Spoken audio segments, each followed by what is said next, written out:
Hi all. So today we are going to create the flow which is using if-else condition. That is, it is making a decision whether to go on to the next task or to go to the previous task. So the flow that you're seeing on screen, that I'll give you a go through in a minute. So this is what we have built: a start event, then a user task. This user task will contains of two inputs. One is name, which is of type string and name. So this is just to see whether we are getting this variable again in the later part of the flow or not. And the second input that we gave is a number, so which will be consumed by the next task in the flow, that is ruling engine, our rule task, which will give us back the nature of the number, that is 0, positive or negative, which will be consumed by our task.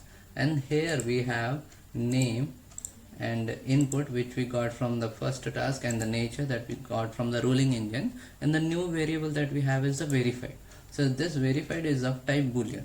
So here we have two outputs, true or false. So if we see that in this expression, I simply had this variable. So the variable that I have created in the previous task is the verified. Okay, so don't concentrate on the label, concentrate on the id, because based on id we are going to access the value. Now on the arrow, I'm verifying whether the verified value is true or not, and this complete thing is to be evaluated. So the part which has to be evaluated will be written under the curly braces with $sign. Okay, so if it is true, it will go to the next task. Otherwise, if the verified is false, it will be using this task where we are seeing whether it is false or not. And if it is false, it will come back to the first task of the flow, and here again we can modify, or we can again send the same inputs again and again. So let's like I've already deployed it, but again, so if you can see here we have only one version, and let me deploy this again. Deployment succeeded, and if I refresh this, I can see I have two versions.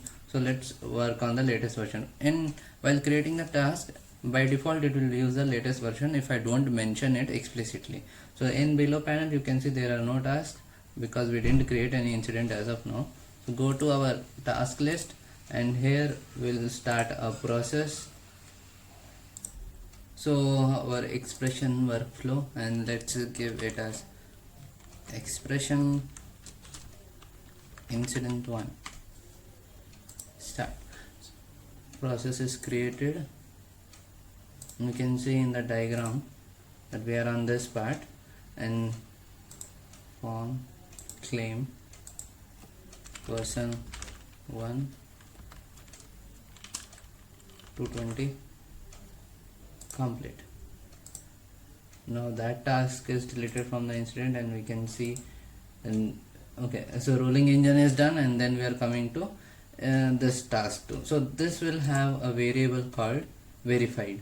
If I'm claiming for verified, and if I can see, if I'm doing the checkbox, it will move to the next task of the incident, otherwise it will go to the task 1. Let's try with a false. So false means I'm not doing the check.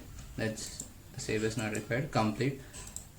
So you can see in the diagram we are coming back to task 1, and the content is the as per what we have modified. Right now, this time let's go to the diagram, and this time we will verify it so that it can move to exp task 3. Okay, and I'll claim it to modify verified complete. So now we are reached to the final part. Here now I'm not taking any decision whether it is dispatched or not. Let's complete it. So as soon as I click on complete, this incident will be deleted, because all the task in it is done. So just to make sure that, or to show how to monitor it, if we click on refresh